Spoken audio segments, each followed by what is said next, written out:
Okay, folks, welcome back for another AI deep dive. And let me tell you, things are moving so fast, it's making my head spin. It's really incredible the sheer volume of stuff coming out every single day, right? Yeah, and we're talking everything from research papers to industry news to even what people are talking about in those AI Discord servers. That's a fire hose of information for sure. It really is. So our mission today isn't to cover everything because that would be impossible, but to highlight some of the most intriguing and potentially impactful things that jumped out at us. I mean, the stuff that we think you should be paying attention to. Yeah, it's like a curated tour of the AI landscape. Exactly. Yeah. So let's start with what feels like a constant arms race, this whole AI model scene. Always something new popping up. Right. So DeepSeek, they're back with R2, after all those issues they had with R1. Yuka. And then there's QWQ-32b, which claims to be like neck and neck with Llama 3 performance-wise. Mm. And then, of course, you got the rumors swirling about Google's Gemini model. I mean, the hype is real. Oh, yeah. Google's been pretty quiet, but, they're going to come out swinging for sure. But here's the thing that I find interesting. It's not just about bigger and bigger models anymore. We're seeing more specialized models like Eurobird, which is designed for better understanding of European languages. Yeah, that specialization is a huge trend, I think. Instead of these one-size-fits-all AIs, we're going to see more and more models that are tailored for specific tasks or industries. So it's like instead of having a general purpose AI, you might have an AI that's specifically trained to understand legal documents, or one that's an expert in a very specific type of medical imaging. Exactly. Right. And that could lead to some really incredible breakthroughs because these specialized models can be much more accurate and efficient than a general model trying to do everything. And oh, by the way, before we move on, can we talk about this whole R naming thing? Like R1 Searcher, Tiny R1, R1 Omni, it's everywhere. It's like R is the new hotness in AI naming conventions. You know, right? What is with that? Well, I think it reflects the iterative nature of development, Mm-hmm. You have the initial model and then you keep improving it with each new version. So R2 is basically a better version of R1 and so on. It's like evolution in action, Now it's like they're trying to find the perfect AI recipe, and each R is a step closer. Exactly. And along those lines, building these models is one thing, but then how do you actually make them run efficiently? Especially when they're so massive and complex. Right. It's like trying to stuff an elephant into a Mini Cooper. Well, that's where tools like NanoMoE come in. Uh-huh. It's being described as a Lego set for AI because it lets developers build these large models in a more modular and efficient way. So kind of like breaking down a complex problem into smaller, manageable chunks. Yeah. And then you have things like Q filters, which are all about saving space because these models are huge.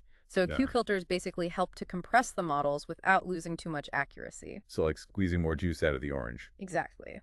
And speaking of fun applications, we also saw something called PokeChamp, which is an AI that plays Pokemon. Yeah, I saw that. That's pretty cool. It's not exactly groundbreaking research, but it shows how AI is finding its way into all sorts of unexpected areas, like gaming and entertainment. And it gives you a glimpse of the potential, imagine AI companions that can play games with you or help you create art or music. Yeah, the possibilities are pretty mind-blowing. All right, let's move on to agents because we've got all these powerful AI models. But how do they actually DO things in the real world? Right. They need a way to interact with the environment. Exactly. And that's where agents come in. They're like automated helpers that can carry out specific tasks. Yeah. So we've got things like Manus AI and Replit Agent V2, which are both pretty interesting. But what really caught my eye was Goose AI's communication protocol. Yeah, that's a really intriguing development because it could enable agents to collaborate and communicate with each other. So instead of having like a bunch of individual agents working in silos, they could actually work together as a team. Right. And that opens up a whole new level of possibilities for automation and problem solving.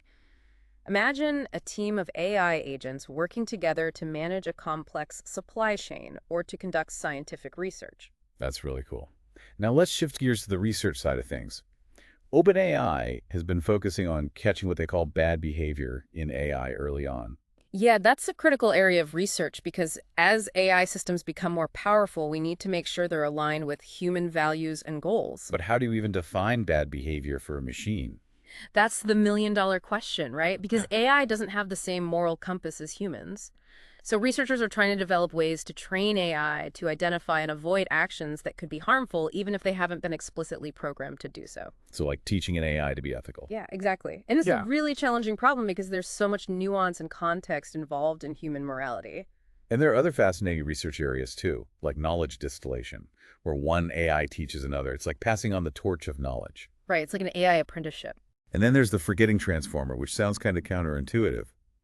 But it's all about making these models more efficient by strategically forgetting information that's not essential. Yeah, it's like decluttering your mind to focus on what's important.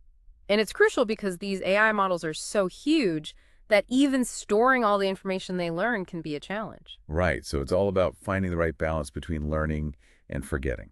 Exactly. And all this research is leading to some really exciting real-world applications. Oh yeah, for sure. Like LG CNS is partnering with Cohere to bring AI to businesses in South Korea. That's a big deal. Yeah, it could be a game changer for South Korean industry, and that shows how AI is becoming a global phenomenon. And then you have Figure AI opening their fancy new headquarters. Is that a sign of big things to come? Well, it certainly suggests they're gearing up for major growth, and they've been making some interesting moves in the robotics space, so it'll be interesting to see what they come up with. And let's not forget Sakana AI with their unique hiring philosophy.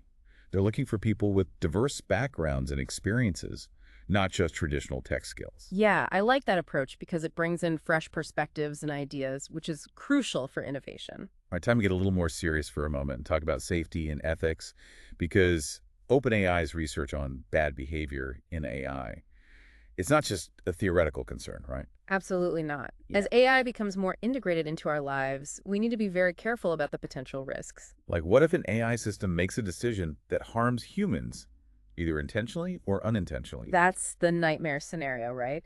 And it's why we need to develop robust safety measures and ethical guidelines for AI development and deployment. Like, think about GPT-4o being used for medical diagnoses.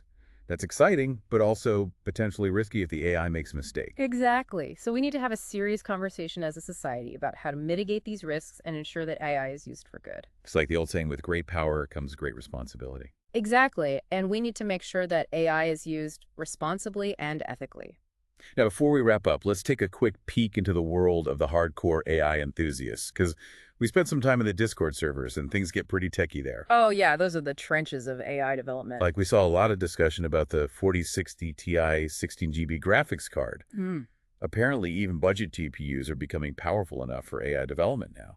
Yeah, that's great news for accessibility because it means that more people can get involved in AI research and development without breaking the bank. And then there were all these discussions about communication protocols like MCP, SLOP, and ANP. Yeah, those are getting a lot of attention because they're crucial for enabling agents to communicate and collaborate effectively. But there are also concerns about security vulnerabilities in these protocols, which could be exploited by malicious actors. Right. So security is becoming a major focus in AI development as well. We need to make sure that these systems are robust and resilient against attacks. It's like building a house. Yeah.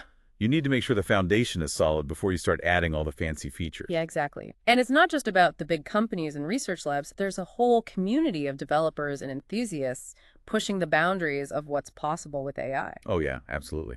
Like we saw that Hugging Face's video models are gaining a lot of traction. Is video the next big thing in AI content creation? It could be because video is such a rich and engaging medium, and AI is already being used to generate some pretty amazing video content. And a shout out to the Unsloth AI community, which is doing some great work on open source AI models. They're really democratizing access to AI technology. Yeah, that's awesome because it means that anyone can contribute to the development of AI regardless of their background or resources. Well, this has been quite a journey. We've covered so much ground, but it Yeah. feels like we've only scratched the surface. I know, right?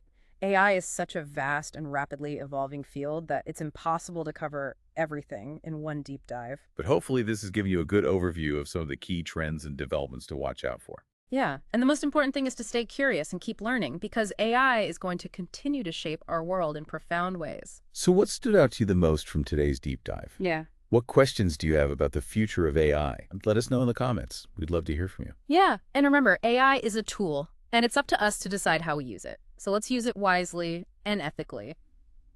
All right, that's it for today's deep dive. Thanks for joining us, and we'll see you next time.